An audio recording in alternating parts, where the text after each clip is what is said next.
All right, let's do it.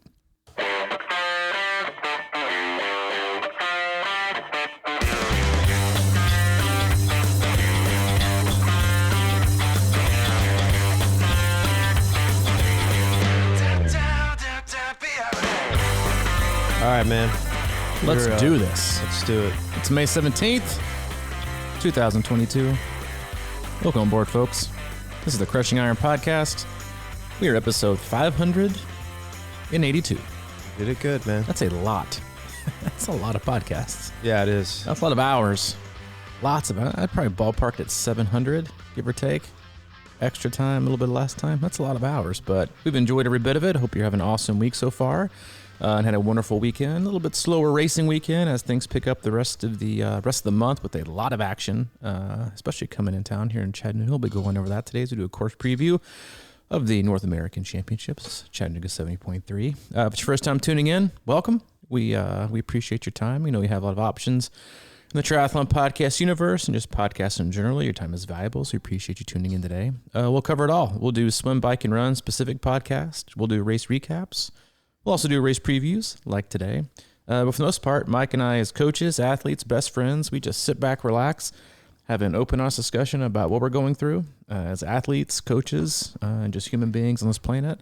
We'll also talk about what our athletes are going through, work with a wide range of athletes from all across the globe, from beginner level athletes looking to their very first sprint or even 5K, all the way up through elite level amateurs trying to get back to Kona, and everyone in between from all over the world. So if you interested in doing that, hit us up on our website, c26triathlon.com, for more info there. But we'll use the communication with them and the kind of the feedback loop and training peaks, emails, texts, and phone calls to drive the discussion of the day. We'll also hop into our lively Facebook group, Crushing Iron Group. If you're going to be part of that conversation, just answer one simple question. We'll let you right in. A lot of awesome people in there. Wonderful community, quite informative, and a lot of seasoned veterans in there willing to lend their hand and pitch in as you try to make your way in your journey of triathlon. When there's a lot of confusing information and just a lot of stuff to learn and sift through. And so the people in there can make it, hopefully simplify it, make it a little easier on you. So sometimes we'll go in there and do a Q&A or just take the vibe and the pulse of the community and let that drive the discussion of the day. But that's it. We don't do ads. We don't do sponsors, but we do have an agenda. That's to keep you happy and healthy in your endurance sports journey. Are people still on Facebook? Are we the only group still on Facebook? We are. I just feel like I think we're one of the. No, I know a lot few. of people still use it, man. It's pretty crazy. I mean, talking to somebody, what are you doing tonight? I'm just scrolling through Facebook. I'm just scrolling through I'm Facebook. like, sorry to hear that. Scrolling through Facebook. Living the dream. You're looking at the almost the end of my wardrobe here. I was about to say, like we are both heading out. We are leaving Chattanooga. You've been good to us, but it's time to move on. We are both packing up and leaving late next week. You've been bringing over some boxes and doing some heavy lifting with some containers, putting them in the garage over the townhouse. Yep. Things are getting tight, but it's good. It's all the process of moving on to bigger, better, and more exciting things. But yeah, listen, I would tell you that this is the last of my wardrobe, but you'd believe it because I usually rock 2 or 3 t-shirts and 1 pair of pants per week. So it's pretty much my standard. I could live out of a toiletry bag. Yeah, it's been pretty simple. Yeah, but you look good, man. You got the last minute Larry shirt on.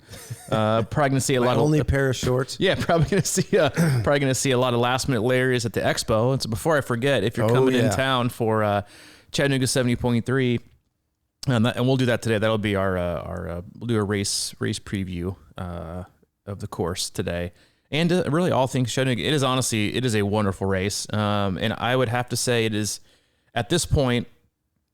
And I'm sure there'll be a lot of argument on this. It's the most popular 70.3 in North America in terms of selling out quickly and how many people. I think there's like 4,000 people registered for this event.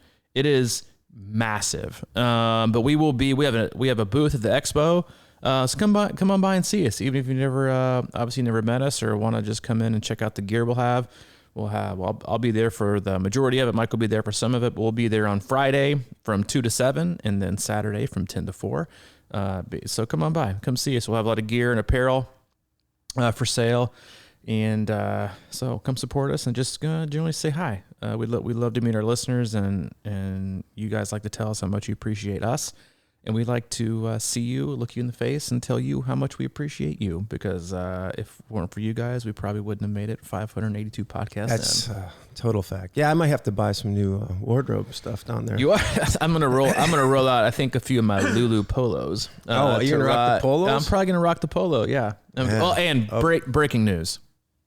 For those of you that have been following the drama that has been Haircut Gate, my girl Frankie.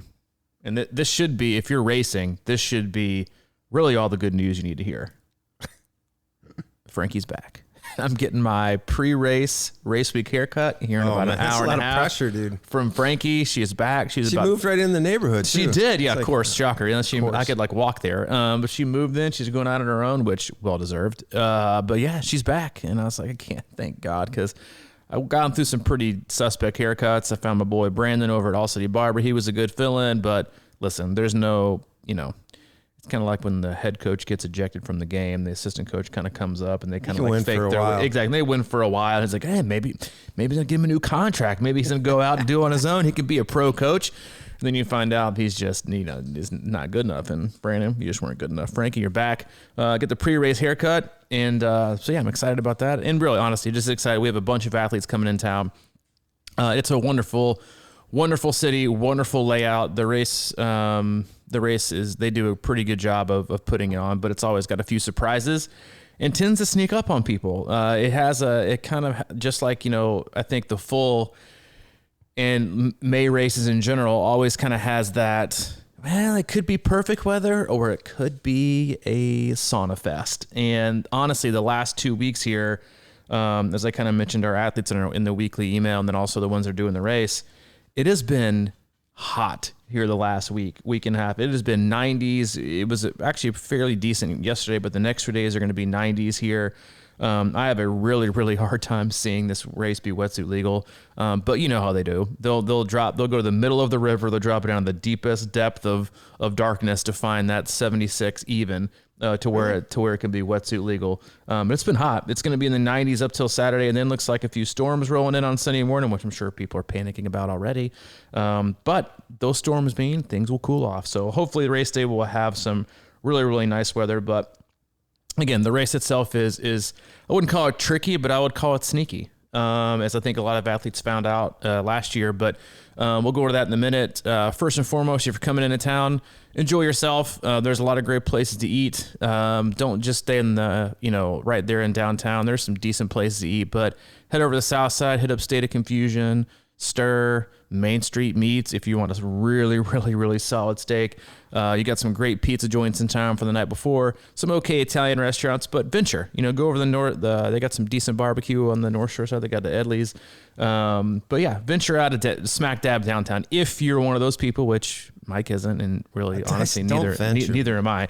You're not a venture capitalist. He doesn't like to venture. I don't like to venture either. But if you are going by car, and plus, as many people are doing this race, the city can still pretty much host everyone downtown if they want to, because of how many hotels they have. But it's also a very, very easy parking situation. Having lived here for the last 3 years, we used to live on the North Shore side. I think the morning of Ironman Chattanooga, I think I drove right smack dab to the front parking spot, like right at the mouth of the Market Street Bridge, and just parked, which is about 2 minutes from transition. And it was, I think, $7 for the whole day. And so lots of parking. So I think a lot of people are actually staying, a little bit further. But yeah, go out, see a few things. If you bring the family in town, hit up Rock City or the Incline Railway.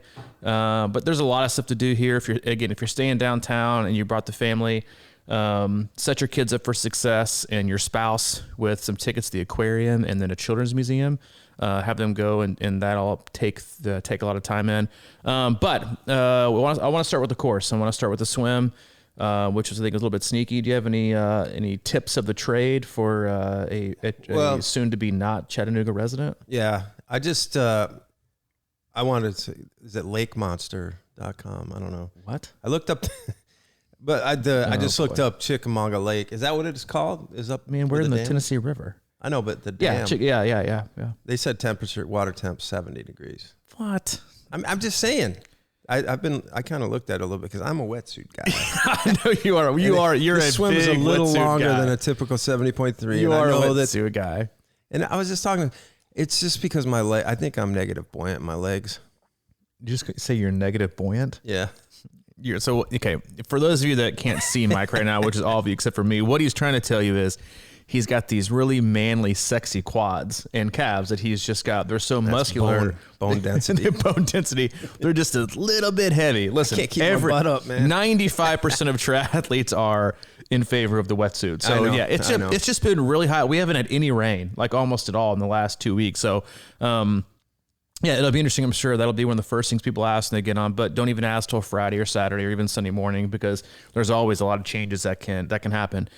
First things first, if you look at the swim and go back and if you did it last year, if you didn't, you can probably read about it.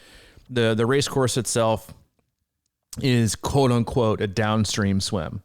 Mm-hmm. And based on the amount of, the amount of rain we had and just the watching the last few years, it used to be you'd start across on the North Shore side right there by Girls Prep and Girls Preparatory School, and you would swim a measly like 100 meters upstream. Then you'd swim across another probably 200 meters and then catch the waves downstream, baby, and then go all the way and then come out the other side. Well, they had to cancel the swim year and then shorten it a few years because, God forbid, we asked people to swim upstream for 100 meters. So what we had to do, obviously, was, take something that wasn't broke and try to fix it by moving it upstream, further upstream. It says it's 1.4. Agree or disagree? What does that mean? How many yards is that? I don't know, but it's long. It's longer than 1.4. I got to say for sure it's longer. It's got to be closer to 1.5. 2,700 yards is my guess. Yeah, it's got to be at least in between. It's a good 450, 500 yards longer than your average 70.3 swim. So one thing to kind of take into account. And the other thing, it's like 10 minutes for a lap. Dude, people were coming out of the water and there wasn't. So last year when I was at the exit, everyone tries to. And if you're racing and you're at the swim start, you can do this because there's probably going to be kayaks in the water. Do yourself a favor. Don't stare at the water trying to figure out how the flow is because you're going to because sometimes like last year, my mind was like playing tricks on me. I stared at the current. I was like, that's going upstream. It's going upstream. Like what's going on right now? And then I looked at the kayaks and they were sitting there with their paddles across their laps. And then I thought to myself, oh boy, that's not good. So there's no current. Granted, it's a straight shot swim. So for those of you that are navigationally challenged that have a hard time, staying on course, that's a huge benefit because it's as straight as you're going to get. Is it a straight line? No, but it's as straight as you're going to get for a 70.3 swim. So you have that going for you. But in terms of current, don't bank on it being super, super easy. Okay. Don't bank on it. A lot of people did it last year and got out of the water, looked at their watch and were immediately defeated. I mean, it was, you could see it on people's faces coming out of the water. They expected, because in some years, I think, back in the old course when it was a full 1.2, 2018, the year that I did it, I think my swim was 23. Yeah. Which was a good 6.5 minutes faster than one of my best 70.3 swims. That's a lot of time. Mm-hmm. And that's how easy it was with a wetsuit on and the current. And that's even with swimming, that 100 yards upstream going across and shooting down. But distance is distance. And I think a lot of people underestimate the extra swim distance. They see 1.4 and like, that's not that big of a deal. It's a little bit more than 1.4. I'm just going to tell you that right now. They can say what they want to, but it's longer. I've seen at least 100 files. It's way over 1.2. I'd say it's in between 1.5 and 1.6. So don't anticipate. But then you see that in the description, you think downstream, quote unquote fast swim. I had athletes last year that they were slower in that swim than some of their regular 70.3 swims that were 1.2 with no wetsuit and no current, right? So don't bank on it. Yes, could you have a really solid current? Sure, but just don't bank on it. Just use that as kind of your a little bit of extra, like a cherry on top if you get it. Yeah. And go ahead. I was going to say I'm mentally preparing for just a standard 70.3 swim. 100%. Time. Yep. And because I was thinking about that the other day in the pool. I did like 2,000 or whatever. And I'm like, that's probably in the pool, no wetsuit, no current. And I'm like, okay, that's probably around what my time will be. Yeah. Yeah. 2000 in a pool. Yeah. And so it's a harder swim now than it was before. So they tried to make it easier. I think they made it harder. But it is a, and regardless of current or not, obviously river rules apply. So the closer you swim towards the middle, the faster the currents can be because it's deeper. The closer you are to the shoreline, the slower the current's going to be. But on this course, stick to your buoys, stay as close as you can, because then it just curves back around to the left till you hit over there on Ross's Landing where you're going to exit. Another thing, get to the swim start ASAP. ASAP. Last year, no shit. Last year, and I think I said this on the recap last year because it's a solid walk. It's a solid walk. So do yourself a favor. When you walk from transition, where is the swim exit is, and you walk all that way to the swim start, remember you're about to swim that. It's a good 30-minute walk for even if you people walking in Crocs and going like 14, 16 miles, it's a solid walk. You go up the hill, you come out of transition. It takes a while. Give yourself time and do yourself a favor too. Read the athlete guide in the event schedule. Make sure you know what time you're going to be there. Make sure you know where the swim start is. No shit. Last year, 3 people had gotten out of the water and there was 4 people who ran down to the swim exit with their caps and their goggles on looking to get in the water. Yeah. And they had to be, they're like, no. This is the swim exit. Also, you're late. And the swim start is, a good 1.6 miles the other direction on sidewalk going up a hill. Have fun. So a few things. I wonder if they made it. I bet they did. Yeah. Did you see how long it took people to get? No, you were busy. I was not. Last year, again, just for a consideration to think about in terms of time. I say this a lot, and you get a lot of feedback, and people like their space. In my opinion, rolling starts and mass starts, they all have their benefits, but you have so much space in this swim. Mm-hmm.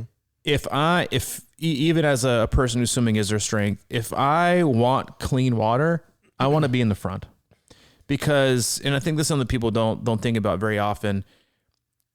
The quote unquote better, more efficient, more probably, the athletes that are able to maneuver themselves better and not just kind of flail around, they're at the front. Okay. You want to be with the people, because when I'm swimming and I'm going to pass somebody, I don't want to swim over top of them. I want to swim around them. The further you get towards the back, it's like throwing, I think if you use an analogy, it's like throwing 500 golden retrievers in an 800 feet pool. It's like every man for themselves. You can't see anybody's rear ends or back legs. They're just trying to make their way. You're going to get swam over. Okay. Be towards the front. You're going to have just as much room. You plop in, I think probably 3-4 at a time, and you go downstream and you swim your swim. Okay. It's a straight line. Just get in, because last year I timed it. There was an 11-minute gap between the last person getting out of the water and the first cyclist coming in. Oh, wow. And last year there wasn't a pro race. So this year, another thing, it's a really, really good pro race this year. There's a lot of good pro men coming into race, a lot of good females coming into race. The women field is maybe arguably stacked more than not. Flora Duffy's coming in the race, which she's unbelievable Olympic gold medalist. Tim O'Donnell is making his first appearance back in pro racing since his heart attack during Clash Miami a year and a half ago. It's a pretty star-studded field for this race. It's also going to be broadcast on Outside TV, which is pretty cool. Stolberg's doing the Stolberg's probably doing it. The announcer. Yeah, I can't wait for him to. Yeah, anyway. But so yeah, so they get in the water at 6:15. So some of them will be getting off the bike around 8:30, 8:40. Guarantee you, there's a less than 10-minute gap, because last year was an absolute, cover your kids' ears. Last year's swim start was a clusterfuck. It took every bit of 2 hours to get people in the water, and it was hot. Last year, it was sneaky hot. It was in the high 80s, feels like 90s. Some of the athletes were getting off the bike at the hottest part of the day. Okay, do yourself a favor. Get in the water. Okay, just get in the water and thank me later. So you'll hop in, you'll make your way up. You'll stand in line for forever. Don't put your wetsuit on early. Dear God, don't put it on as you walk, don't be that person. I might actually get there really early and stand underneath the Market Street Bridge, and if I see people walking in some sort of wetsuit on, I'm going to flog you. I'm going to flog in the Achilles with a whip, and then I'm going to ask you to remove it and put it back on later. Carry it with you. Carry a bottle of water with you, whatever kind of hydration, some fuel with you, because you got time to wait. You got time to wait. Take that in consideration when planning your pre-race meal. You might not want to eat it as early as you normally would, because once you get there, you're going to have a lot of walk. So, but stay cool race morning, regardless of what happens, regardless of if there's a chance of storms or not a chance of storms, or it's cool or something. Just take your time. Better to be there early and sit on your rear end than having to hustle. Okay, you got plenty of time the rest of the day to race. There is no pre-race swim or area to swim, so make sure you get loose, get a good lather. 70.3s to me is such a hard event to race itself.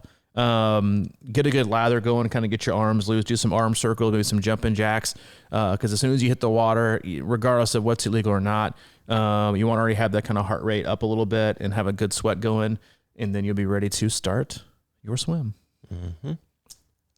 And I think I don't know that we need to cover anything more about the swim. It's a pretty straight shot. I said what I said about the middle.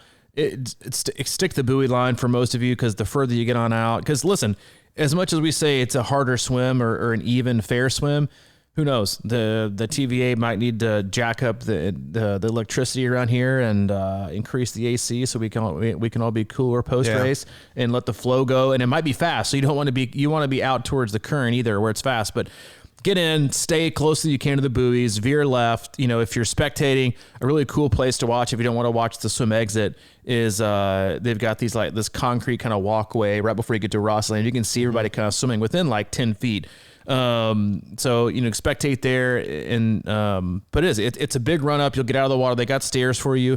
You'll get out. It's a pretty good run up to transition. I think it's honestly one of the best transition layouts out there. It's gigantic. It's straight parking lot. Some of it's under the bridge, but it's long. You'll come up. You'll have to run up a little bit of a ramp, a metal ramp they'll put in place.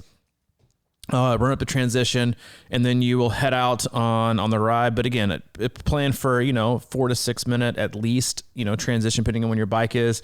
The bike in, the bike out of the same place. But then you'll bike out and head on the beautiful rolling hills through St. Elmo out into Georgia and back. Mm-hmm. One quick thing I do want to say about the swim, because I'm about probably middle of the pack. I like to think I'm a better swimmer than I am, but probably mid pack. And because this swim is a little longer of a normal 70.3, you've got the downstream current, you got a little time. Don't my whole thing is just you get in the water and you chill and you find your stroke. You got a little time, right? So, and then just be thinking long strokes. You got the water. I mean, don't be freaking out right when you get in there and trying to like I always say, the race doesn't end in the swim. So just, give yourself a little time and think about, being long and strong and use the current as much as you can and not be over, cadenced. Yeah. And especially if you see that you have been given a pretty solid current and the kayaks are trying to put in a little bit of effort to stay in place. The longer, the stronger the strokes, the better. Use that current for good, not for evil. But yes, long and strong strokes, especially if you get a good current. Like you said, save yourself, have a good swim. But the main game of the swim is to come out intact, calm, relaxed, not spent.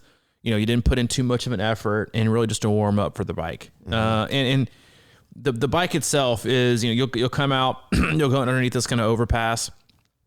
The first, maybe 6 to 8 miles, they're not terrible roads, but they're rough. They're the roughest section easily of the race course. There's some pretty good chip seal. I would consider some railroad tracks. Yeah, you got some railroad tracks. Chattanooga choo-choo for nothing. Yeah, there's a lot of train tracks. There's a lot of train tracks. The first I hit about 20 of them 8 yesterday. Miles, coming out. You'll come out, then you head out through St. Elmo, and that's where you get, after about mile 8 or 9, you get out to where it's pretty solid. It's really, really, really solid pavement. Once you get into Georgia, you get some really solid pavement. It honestly, it's a fair course, but the layout of it is fast.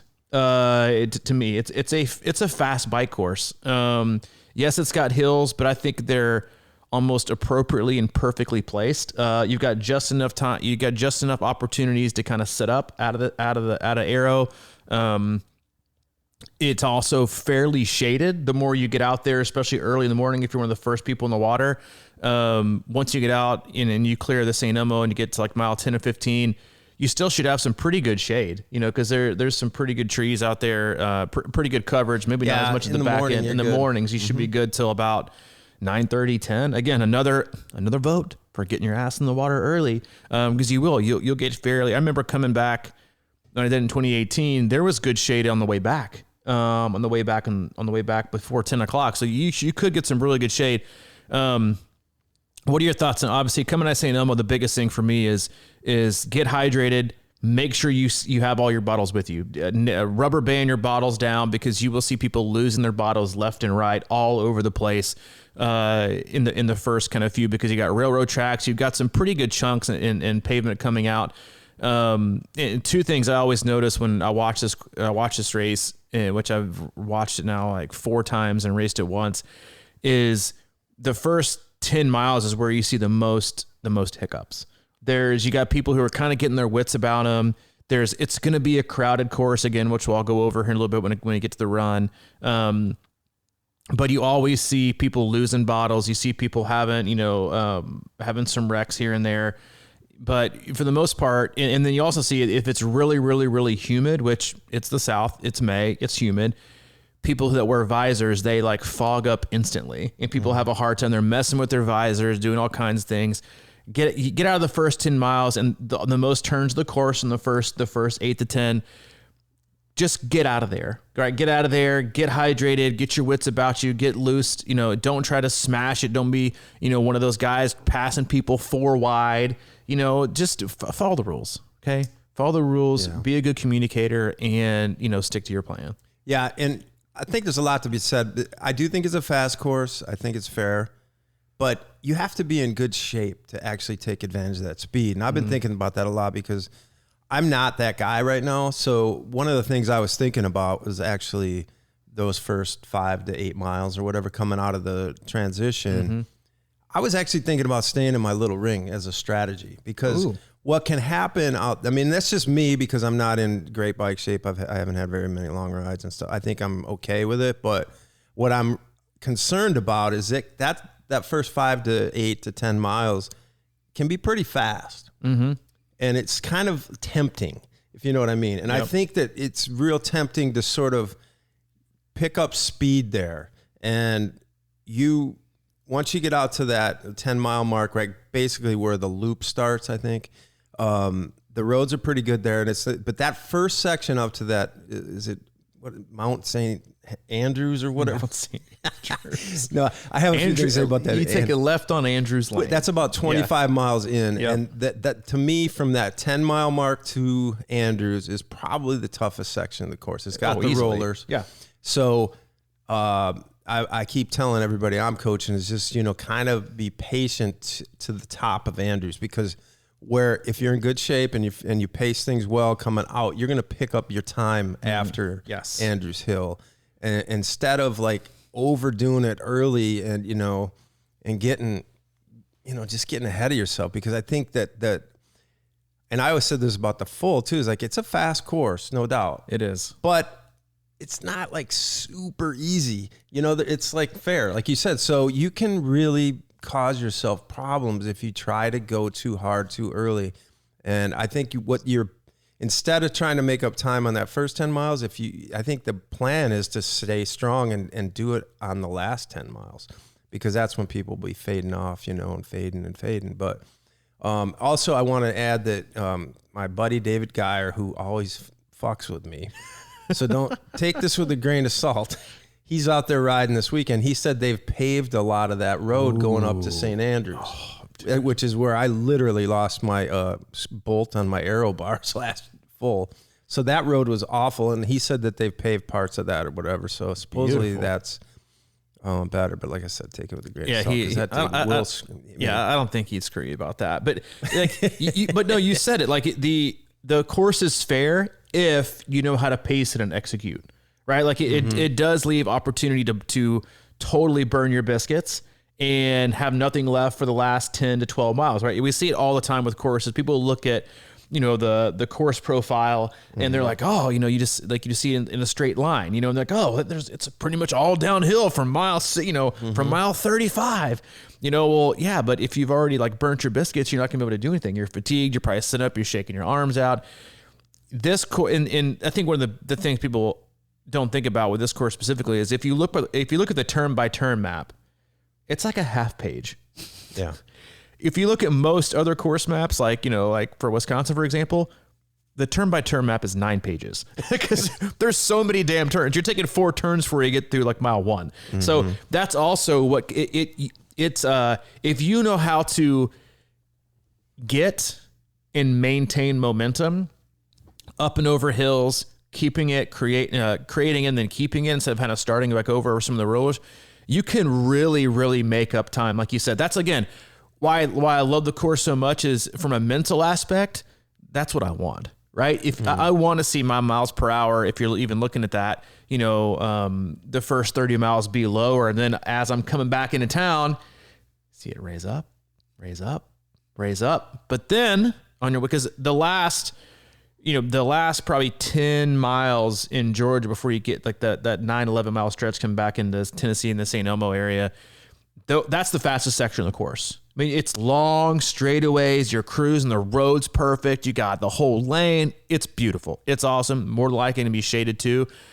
But again, when you hop back in the last 8 to 10 miles, you'll see your miles per hour go down again, right? Go down because you got more turns. The road is rough.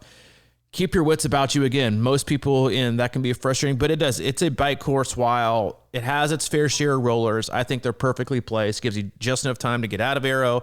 I'm not a guy who loves to be in aero for the whole ride. I like my chance to sit up. I like my chance to kind of sit up and, hydrate on the hills, use it for their advantage, shake my arms out a little bit, relax my shoulders, get back down in aero when it's time to get back down in aero. I don't like to be smacked down in aero, stared at my bike computer for, 56 miles. This is a great course for that.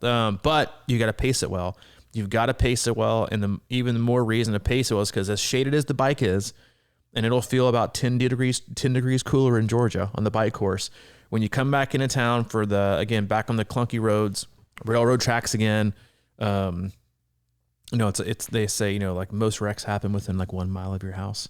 That's the same goes for 70.3 Chattanooga course. It's like you see most bottle launches and people getting flat tires the first mile and the last mile, or maybe even 2 or 3. But you come back in, you got a pretty, not a steep, but you got a pretty good last mile coming downhill, coming back into transition.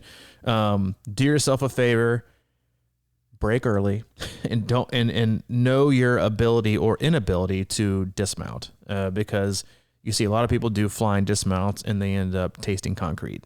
So get off the bike, come in again, transition, huge area.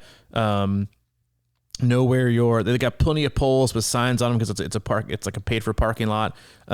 Make sure you note that the day before at bike check-in or even the morning of, find your spot. And then what makes this course fair and not fast is the run. Because no matter what temperature and humidity you guys start out with, it's gonna get warm. It's gonna get warm. It always does. If it's cloudy through the bike, guess what? The clouds will clear and it'll be a warm run. You'll come out, and if you haven't been here and you see the first hill coming out, it's a pretty good one. It gets steeper and steeper as you go. Actually, a lot of fanfare, a lot of people out there, cheering you on. So you'll be wanting to run fast. You see people all the time ruining their races on that first hill. They come out of transition like gangbusters. You might have had a swim PR, you might have had a bike PR, and you're like, man, I'm flying. You got your crowd, you got your kids, your spouse cheering for you. You're like, I'm flying. Slow your roll. Gather yourself because you're also going to start pouring sweat. Again, it's going to be somewhat shaded at least in that part of the course because you got the overpass, and then you got some good tree coverage along the line. It's got you going up to the backside of the aquarium. But it's a good hill. The positive, you only got to do it once. The next time is more painful because it's to the finish because your legs are shot. You're exhausted. You come around the corner at the mouth of Pedestrian Bridge where the ice cream show is. and you take a left, you take a hard left back down, you're like, it's a fast finish. This is going to hurt so bad. Remember screaming at you a couple years ago, screaming at you to run because you're about to break something, and a run, you're like, and I could tell it was excruciatingly painful because downhills are what crush your quads. But the run course, it's fair. You'll come up that first hill again. We highly recommend just taking it easy, taking it simple. Got to get your legs underneath you. I prefer to have a hill at the beginning because I think it allows you to kind of know you're going to take it slow, right? Then coming out and have like a downhill or a flat where your first temptation is to go full on gangbusters. Because once you get to the top of that hill and you make your left towards the parkway, it's not pancake flat, but it's a long straight shot with no turns until you get to the boathouse, close to the boathouse, and make your left. Yeah, go on the greenway. I think it's just after the boathouse. You run back out. You cut back through a parking lot, and then they kind of take you out basically to the Ironman swim start. Yep. And on the greenway, and then kind of spin back. Yeah, take a left into a parking lot. That I think it's either before or after the boat. It's not the boathouse part. It's after, and then you come out. Then you do a short little out and back, and then come back down. The only thing about running on the parkway is that there is zero shade. as much shade as some of this course has, especially when you get back on the greenway, there is zilch. It is a long straightaway. You can get some pretty good speed. Make sure you're grabbing water, but there is nowhere to hide, and it gets, especially in the second loop, it gets really, really hot. Again, reminder, get your ass in the water quick, because with as many people as they have at this race, no matter how much ice and water they say they're going to have, you know how triathletes roll. I'm going to grab 7 cups and use 1. Okay. And the rest end up on the ground. I would be willing to guess that 80% of all fluids purchased end up on the concrete. That's probably right. It's gotta be something around there. And it is, I would say, once you take a left into the parking lot and then you do the short down back, which again, looking at like your paces and speed, once you get up that hill, you're going to be going a pretty good clip for you, whatever that is relative to you, until you take a left in that parking lot. And the short out and back, I'm just going to tell you, it's crowded. It's narrow and it's crowded. You take a right after the parking lot, do a short out and back. Once you're on the greenway, it's just crowded. It's really narrow. Then you got to go kind of up and down where they have like the little luau area that they have in the past. Like it's, decorated with like luau, or the part of the greenway where the swim started. Yeah. Kind of zigzags up and down. Who knows how they're going to do that this year? Yeah. You're going to lose time there because you're taking tight left and right turns, and then you come back up. It's just narrow. Again, if you want to be able to run it, then get out there and do it early, and maybe try and start your second lap before everybody else is off the bike. It's just narrow. It's narrow and crowded, which slows you down and then makes you frustrated. It makes you forget how to pace. And so again, you're probably tired of hearing me say this, but get your ass in the water. I would like to back up a little, because when you come out of T2, they do have an out and back. So yeah, you have, not on the full, but on the half, they do this. They take you back toward that hotel, and then we spin back around. So you basically have, and then when you get back to where a transition is, there's like a little downhill to where you got out for the swim, and then you run that boardwalk thing, and then there's a hill before the hill. Because you come out through the park and there's that climb before you even get to the hill that we're talking about. So before you start kind of climbing, I think you got about half mile maybe of warm up. So, but you got to navigate. It's twists and turns. It's like you said, you go back out towards the bike out. And I'll tell you this from a guy who's run that route 100 times. Don't even look at your watch, because you got the overpass, you got the tree coverage, and then you're going to run down close to the water and then back up again. And then you're going to go back underneath an overpass, starting the hill. Your watch is going to be going all over the damn place. You're going to be doing 14-minute miles, 7-minute miles, 13-minute miles, 7 miles. Don't even look at it. Don't even look at it. Again, like Mike said, use that time, because you have you got, honestly, like more turns the first half mile of the run you do the whole bike course to get out, and then you hop on the hill. But yeah, it's a great time to, again, get yourself together, right? Check yourself, check your legs. You know, you don't have the opportunity to run a straight mile out flat and burn your biscuits. Get yourself ready, right? Because you're not going to win this race the first lap of this run, but you sure as hell is going to lose it.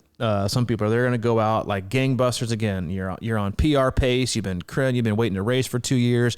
You're going to go flying up that hill. You're going to go screaming down, busting your quads down the straightaway. You're going to hop in the parking lot and you go back on the greenway, which is thankfully super shaded, but very crowded. Then you're going to come and you're going to pop out of the greenway around the tennis court. And I ran this route last Wednesday. You're going to pop around the tennis court. You're going to go up that damn pincher. That's Battery. Battery lane or Battery Place. It is gnarly. And it doesn't feel that bad, for the first like 30 feet of it on the first lap, but then it just gets steeper and when you start running it, it doesn't look as long as it really is. Cause you get halfway up and you're like, I can maybe see that's not the top. And then you got to keep going and going. And you think that's the thing about Chattanooga is a lot of the hills, you don't have that downhill on the return. Yeah. It just ends flat. It just ends flat. You get a slight downhill popping out to the mouth, which is a hard right on the Vietnam's the Veterans Bridge. You don't kind of like coming up. You make your run up the pedestrian bridge. You expect a downhill. Nope, you just get flat. So you'll run up. You'll pretty much go flat, very slight, if you can call it that, downhill to the mouth of the greenway. You take a ride on the Veterans Bridge, and then you got a nice little incline. Again, just like the Parkway, no shade, could be windy. Real good view of the river. It's actually pretty scenic. You'll get about probably 2-3/4 of the way across, and you get a nice little downhill. You go through the light that is what's that light down there? That's you go whatever that street is. That's not your side. You'll go through the light. You'll come up about almost to the exit of girls prep school, and then they have done in the past. It's about a third of the way up Barton. So don't worry, you don't have to do the whole thing like in the full. You'll go up just enough to get your heart rate up to get going. Then you make a U-turn back, and this is where I've seen people in the past just absolutely smash their quads. It is a tough downhill. You'll stay left. You'll come down a screaming downhill. You go back underneath the bridge you just ran on, up and over. It's not Market Street. That's going to drive me nuts. I don't know what it's called. Whatever. It's a street on the North Shore side. It's like I used to live over there. You'll come underneath that. You'll stay left. We're basically running parallel to the river. Flat, pretty much flat. Pavement. You'll have plenty of room. Then you'll take a left on Fraser. Yeah, it might be Fraser. Yep, it is Fraser. You come under the 11 pass, go on Fraser. It's again pretty much flat, a little bit of roller. It's a sneaky. It is sneaky. Through North Shore there, I don't really like that section. Yeah, you got more room, which is great, but then you got what you got coming, which is the pedestrian bridge, and it's not steep, but it feels long because again, no shade. Smells like a sauna, and it does. You got the wood like steaming. You will have probably the most crowd support there. People love to line the outsides, kind of the skirts of the pedestrian bridge and cheer people on. That's where I'll probably be. But you'll make this long, slow grinding way to the top, and then you're like, oh, sweet baby, downhill. It's flat. Yep, there is no downhill. It just kind of goes flat. Big thing though on the pedestrian bridge, pick up your feet, because there are plenty of opportunities to clip the front of your shoe and trip and fall. There's got plenty of divots. It's an older bridge. And watch where you step, because there's plenty of opportunity again to take a misstep. It's not bad though. But the speed bumps can get. But you. the speed bumps feel like freaking craters. And you'll go that, and then that's the first lap. You'll come through again the end of the pedestrian bridge. You got the ice cream show on the right. Got the Edwin Hotel, I think it is, on the left. And then if you're going back in your second loop, you'll just go through there and you take a left and you go right back to the Parkway. If not, you will come right back down and run down that screaming downhill and terrorize your quads down to the finish. Mm-hmm. It's a great spectator course. The swim is easy to spectate. And at the finish, if you stand about 20 yards away from the actual swim exit and you got your iron track on, that's when you can get it. You'll get a nice little tick, people coming out, then you can look up and you'll see them coming. It's a great spectator. The run is very spectator friendly. It's a great, but it's a fair course. But on that second loop, those hills that seemed manageable on the first, you have to play your cards right. And for this, just like the bike, like you said, for it to play out the way you want, and this is true for every course, if you want it to play out the way you want it to play out, you have to be strategic. You have to know when to pace, when to push. The year 2018, when I remember I came around, I was not feeling good that day. And I remember I passed Jonathan Minton and his wife on Fraser on the end of the first lap. And I was about to take a left on Pedestrian Bridge. He goes, "Hey man, you're in third." I was like, "You motherfucker." I didn't want to know. Because then you're thinking, "Oh, I could be on the podium, but now I got to speed it up." But I still thought to myself, just do the thing, run your race. I'd already ditched my watch and my heart rate monitor, so I had no idea what was going on. And then when I came back the second time, I walked a good chunk of battery because I thought, man, if I can just conserve my energy and not get too hot, I can run really hard the rest of this. And so I decided to walk a good chunk of it. It did almost cost me being on the podium, but still, I walked it, I made it. You gotta be strategic because it is up and it is down. There are very few legit straight flat sections. You're either going some kind of incline up, some kind of incline down. I like that because you get a chance to kind of. Oh, I love it. Yeah, it's honestly it is a great run course. Challenging, sure, but it does have ample opportunity for quad heavy, then hamstring, calf heavy. It does a great job of balancing it. You get a good amount of turns, but not too many. Just enough to kind of slow down and speed up. I would say, if you're wearing some of your super shoes, make sure those shoes have some good lateral support because you'll see people rolling and twisting their ankles right and left as they walk 15-minute miles in their Nike, Alpha Flies or whatever they call those. They help you walk faster too? 4%. Well, yeah, you didn't. That St. George and Ironman, Texas, but basically most people are doing in those $400 shoes. I know. I was going to say, we were talking about how most cups and liquid ends up on the ground. For sure. I was watching the St. George, the pros running through. They were grabbing like 6 cups, and I think they're just throwing it at their face, hoping part of it got in their mouth. That's right. It was really weird. I mean, I know that's kind of what they do, but it made me think. I was wondering if they just want little sips, but also want to cool. I wonder if that's like their strategy. Could be. I think they're just trying not to slow down. Yeah. This run course, I mean, it's the same thing. This course can be fast in general. The run course, if you're in really good run shape and you play it smart, can be fast. Yeah. But it can also eat you up. I mean, it's if you're not quite, at that level or whatever. There's a couple, because I run this a lot. It's like when you come around the football field when you're going towards Battery Lane. I always like to warn people about that. Right when you see those little tennis courts. Yep. There's a little pincher coming off of the greenway before you get to Battery, so be ready for that. And it's maybe 50 yards right when you take a left. When you see the football field on the left, you take a 90-degree left. You got about what, 20 feet before you start to slowly get that incline up to the right to where it comes up to Battery. Yeah, right. It's right before Battery. You come around the football field and then you take a right. Yep. To go by these little tennis courts and pickleball, which I've been watching a lot lately. Pickleball seems to be a popular. It is growing. It's very growing, and but then you take the left to kind of curl around. It's by an apartment building, but that's a little hill you want to be ready for, and then of course Battery, and like you said, it does. I mean, that's one of those. I took Maddie out there. We were doing hill repeats yesterday. No wonder she looks so tired. I know. Because she's having trouble getting up the stairs, so I've been kind of working the hills with her. She just coughed. She's not a fan of that. No, she's not. She actually kind of liked it, but it doesn't look like the other thing is, like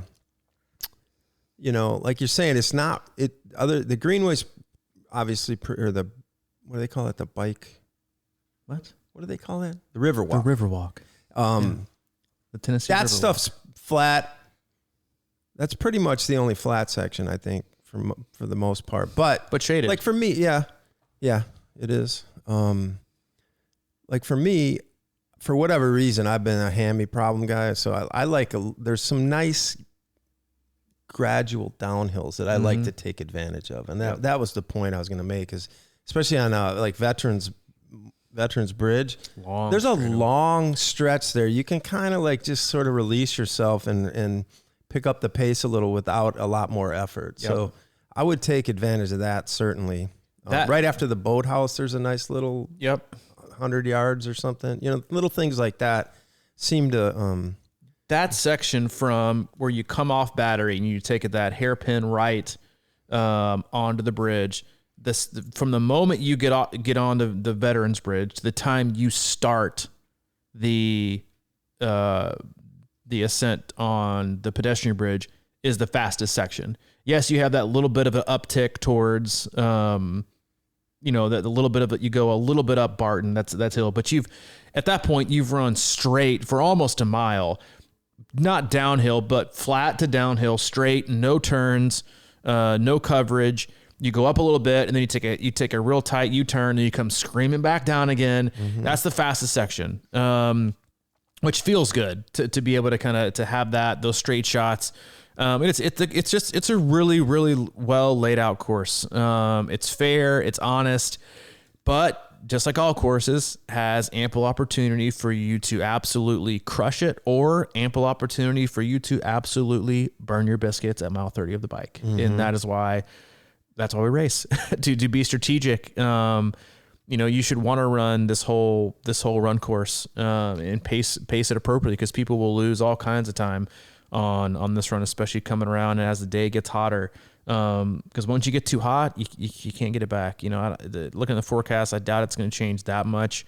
So it does look like you're going to get a little bit of a cooler temps, but it'll still be humid. Again, race morning, don't look at the temp. Look at the humidity and the dew point, because that should be what dictates your effort for the day, is the dew point and I learned that the hard way. For the years and years that I've done this, looking at the heat and the humidity. I didn't even look at the dew point when we did Ohio last year, and it was like above 70. I was like, no wonder I couldn't breathe at all. It's like breathing out of a straw. Definitely look at that, because again, it could be cooler, but if the humidity dew point's higher, it's going to be insufferable. So pace yourself, but if you're coming to town, enjoy yourself. It is a great little city. Lots of opportunities to have a good time, great places to eat, and a great place to bring your family. So I know that we both look forward to seeing all of you at the Expo. Come say hi, and then I'll be cheering you guys. I'll be having like 10 cowbells. I'll be cheering, have signs, maybe have a clown. No, I'll just be giving high fives, looking good, slow down, be patient, the standards, but definitely say hi. But you're not the kind of coach that runs along and says, "Hey, your gate's a little wide." Yeah. Engage your glutes. That's like such a. I've seen that so much. It's so funny when like the coach comes out. You come out of T2 and the coach runs with you for the first mile. They're like something like that is the knees last up, thing. Engage your glutes. Here's me. Slow down, man. Slow down. Take it easy. Slow down. Yeah, it's like that's my excited face. That's my mantra. Slow down. Yeah, I know it's a race. Slow down. Slow down. Get your water. Maybe I'll get to actually meet the race director finally after living here 2 years. Yeah, I don't know that Brian Miracle do that. He's got his hands full. We hope you had your hands full with this podcast. And in all honesty, I know we said this at the outset. We do love meeting you guys, and you guys send us emails or messages or postings on Facebook to thank us for whatever reason. And it does mean a lot. And we wouldn't be doing this nearly as long as we have without you guys. So we love meeting you guys as much, if not more, than you guys probably love saying hello to us. Because we really appreciate everyone that listens and is a part of our community. So make sure you say hi. And if you see a whole bunch of C26 kits on course, make sure you say hello to them, give them a high five. As always, if you need anything or want more info on all the things that we do, go to our website, c26triathlon.com. It's our one-stop shop of all things coaching, camps, and community. What else? Nothing. Nothing. Did I catch you scrolling on Facebook? No. Yeah, exactly. No, you didn't do that. I don't look at it on my phone ever. Good. I forgot my password, and good. As soon if I forget it, it's done. Might be done. You had a big grin on your face. I know, it was fun. I just, stop by. Well, we got some, for those of you who have ordered the new Zoot kits, which a lot of people I see are wearing, and they look awesome. I wore the cycling kit this last week on the Trace, and it is nice. It's money. The navy blue. I got the jacket. It's a navy blue jacket with kind of a turquoise and a neon yellow kind of logo. We've got T-shirts that match that will be released at the Expo. So, matter of fact, I need to probably grab one of those before we get to the Expo so I can rock it. Yeah, in fact, probably my race day shirt. But they are sweet. They are really, really, really, really sweet. And also, I'll just say this right now: we're gonna have 20 transition towels. Oh yeah, they are. That's right. They're actually pretty cool. We're gonna have 20 transition towels, C26 transition towels. We didn't make a lot, but we'll have those. And bright gold, you can't miss them. Honestly, you can't miss them. I say 20 because we ordered a little bit more than that, but I'm taking one or two. They're great. We'll have those. We'll have those for those of you coming in. Actually, you know what? For the first 20 people that swing by the booth and spend over $100, we'll give you a transition towel. Oh, so there's deal. We're going to be wheeling and dealing down there, I feel like. Because Mike can't fit all this in his Beamer heading up to Wisconsin. We got to move the gear, and we promise you once we get settled in our new location, we'll come out with a completely new line. But the classics, get them while you can. Get them while you can. We got tons of water bottles. So yeah, come on by, support us. If you need info on coaching or anything else the rest of the year, again, go back and hit us up on our website. And as always, if you need anything from Mike directly, he's available, crushingiron@gmail.com. And if you need anything from me specifically, I'm at C26coach@gmail.com. Over and out. See you, dude. See ya.